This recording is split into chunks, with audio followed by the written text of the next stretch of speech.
Николай Николаевич, у меня поручение вам. Не только территориальный самый большой субъект Российской Федерации. Это не только богатейший регион Российской Федерации, это тоже правда. Он важнейший регион Российской Федерации, может быть, после Москвы и Московской области. Вот это становой хребет России по своей значимости. У нас в сентябре выборы. Сейчас пытается расколоть вот то единое, практически монолитное движение, которое возникло вокруг вашей фигуры. Это единый антикомпрадорский фронт. До людей начало доходить, что их просто тупо грабят. Маленькая кучка, которая хапнула власть. И сейчас пытается расколоть то, что образовалось сейчас на этих выборах в регионах.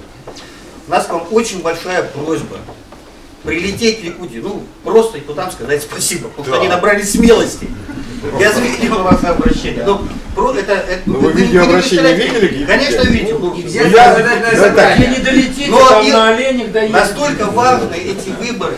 Реально сейчас, если сохранить эту консолидацию, в Якутии, в ЛТУМ можно получить большинство этому блоку. Коммунистов и беспартийных. Вот. Именно поэтому я тоже голосовал. Опять начнем Этому блоку. Вот, начнем с того, чем мы закончили.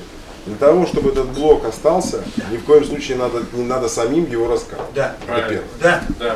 И поэтому, вы знаете, как в семье сохранить. Говорить жене все время, что она хорошая, даже если она иногда ошибается. Ну не нужно ради каких-то вот сиюминутных амбиций выносить ссоры из избы. Второе.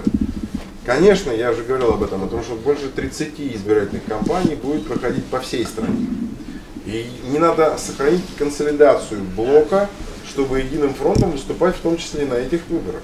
Ну, потому что это был такой шаг, когда, да, действительно был такой подъем, так его надо на нем... В качество наконец пришло. Вот. Если совместный кандидат от КПРФ и национально-политических сил будет там определен, ну почему же мне не приехать, не поддержать его? Я согласен. Это выборы в парламент. Это я согласен. Добро, да. У меня есть предложение.